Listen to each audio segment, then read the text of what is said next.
Hi, today's good person to know is Benji Lanyado, who calls himself a recovering journalist who worked for The Guardian and the New York Times as a writer and a digital producer.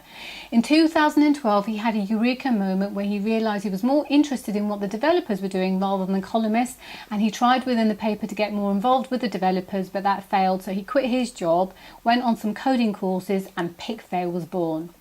So what led Benji to give up his job and go into entrepreneurialism? Well, Benji was a very lucky chappie. He was a travel writer, which meant he got to go on a lot of holidays for a living, but there was just far too much bureaucracy, which is the case with many large organisations, but it was just too stifling. It was eating away at him, and he had enough.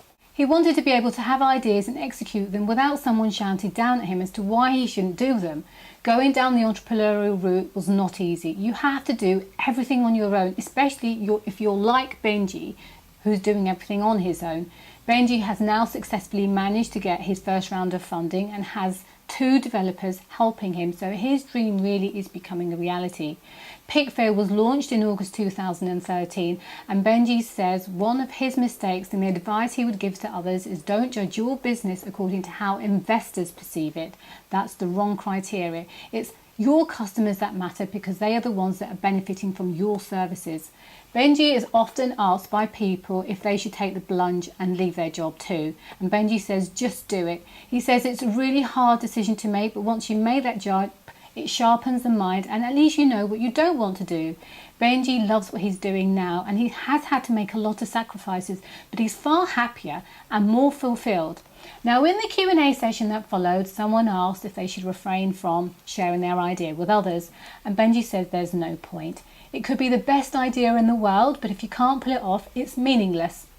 And I also asked a question about personality and if anybody can be an entrepreneur. Now, this video is particularly relevant to you if you're umming and ahhing about starting a business or doing something different, or if you hate your job and it's really getting you down, then this video is definitely for you. Think about what you can do to uplift your spirits. For Benji, he was tired of the bureaucracy and he wanted to follow through on his ideas. You have to decide what you want to do and then you've got to go for it. Full hog, not half-hearted. You have to aim to run before you can walk because you've got a lot of ground to cover. So I hope you enjoy this video and thank you for watching. I got into journalism luckily very early. And I was a travel writer, so I was a sort of professional lucky bastard. And even that, and then I sort of ended up in-house at The Guardian, like editing and commissioning. And I came into contact with developers, and the travel desk at The Guardian makes a lot of money. Travel's a really lucrative part of journalism. And I was given budgets, and I started working with developers. But like any big organisation, there's a lot of stakeholders and a lot of sign-off required. So I'd come up with, like, I'm sure loads of you have the same ball ache, where you come up with an idea and then you need the resource or the money to make it happen. And you've got to get, like, in fact there was one moment where I went to a developer friend of mine and discussed an idea that we had for an interactive about Tokyo. And I was like, I'd been told off lots for going straight to developers without getting signed off from everybody. And I went to him and we talked about it. I was like, right, I'm going to play this by the book, and I filled in the form. And I went to the right person that I had to pitch it to, and I made sure all the relevant people were involved in my request. And I got an email back 3 days later telling me the 7 different reasons it couldn't possibly happen. And by which time my mate had just made it in his lunch break. And that was a time when I realised this is bullshit. I want to be able to have ideas and execute them myself as quickly as possible. And I think that's why I was maybe always going to end up trying to do things on my own. So I formed the company, formed Picfair on my own, and now I've got 2 developers sitting either side of me and we're making stuff every day. So yeah, I think my moment was realising there was just this level of bureaucracy stopping me from doing what I wanted to do. And I think that actually, you probably feel it like emotionally inside yourself. When you really want to do something and can't, it like eats at your soul and makes you not able to sleep and unhappy. And so I left, and I actually started doing GA courses. I did a front-end web development course. I then did a back-end web development course.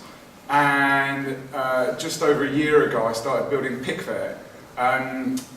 Picfair is an open-to-all image marketplace. So I don't know if you know, but Getty and Shutterstock take about 74% of image fees. It's like the holiday rental industry before Airbnb came along. I'm trying to just connect buyers and sellers, and I take a small cut. And I've never raised money before. I'd never made I've never done a financial forecast before.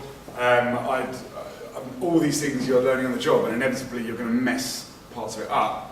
But I also underestimated how long it would take to raise money. In the end, it took me about 5-6 months. The mistake I'd made, which is I would advise anyone setting up a company not to make, is not to judge your company according to the way investors perceive it.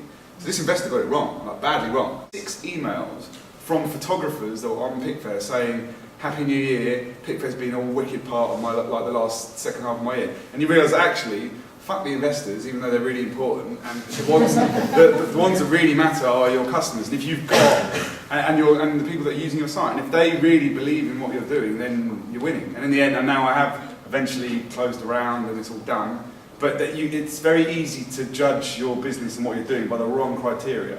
And I think I was doing that. Because quite a lot of people now ask me about whether they think I should leave their job, and my default question is always like, obviously, just leave your job, because that's half the battle. I think it's really hard to make that jump, but once you've decided I am leaving, it sharpens the mind. And actually, increasingly, I think it's sometimes a good idea to sack in what you've got before you've even found what's next. Because if you know what you don't want to do, you're halfway there, and it means you've got to find something, otherwise you can't eat. Or should I maybe just do it? Out of like your work, your family, your partner, your friends and yourself, you're probably always fucking up 2 of them. Trying to be an entrepreneur, the things you like, it will be like things like your friends and your family, your partner and yourself, like getting enough sleep and eating properly. I work all the time now, but I kind of like it because it's direct, like the amount of work I put in is directly correlated to how well my business is going to do. The fear of failure is always there, and failure isn't necessarily a bad thing because you'll learn a shitload and your life's better and you are equipped and armed with skills that you can take on to the next thing. But yeah, like fear of failure, I think for any startup is just permanently this kind of little thing you're just like, no point ever trying to like hold your idea back, because your idea, and don't take this the wrong way, it's kind of meaningless. It could be the best idea in the world, it means nothing unless you pull it off. So if you've got an idea right now, I guarantee you there'll be 10 other people in this country who've got the same idea. It comes down to who actually is going to pull it off, who's going to do it. And so I remember when I first started talking to people about my idea, I used to think, should I make people sign an NDA? What if they take my idea? And it's just there's no point. Obsessive. I think that's probably the thing that is all the entrepreneurs that I've met who, I think obsessive, which is not always a great thing, but and a sort of what's the word? Effective as well. Like do stuff. Like I honestly don't think I've met some entrepreneurs who are not they don't necessarily have a degree. They're not like academically smart, but they are so good at getting stuff done. Like they will have an idea, but do it. So I think execute, being a bit obsessive and being able to execute. Like you look at some of the historically the best entrepreneurs will achieve magnificent, huge things, and they're not even thinking about that. They're thinking about what's next. Yeah. Like I think that's a good attitude to have as well. Do you think everybody can be an entrepreneur? Do you think it's within us? No. I think some people just can't. And I don't think that's a good thing or a bad thing at all. I think I've met some brilliant people that've got no interest whatsoever in forming their own company. They're going to achieve a huge amount without having to do it themselves. So no, not. And I actually think it's quite an important thing to work out as well. Are you an entrepreneur?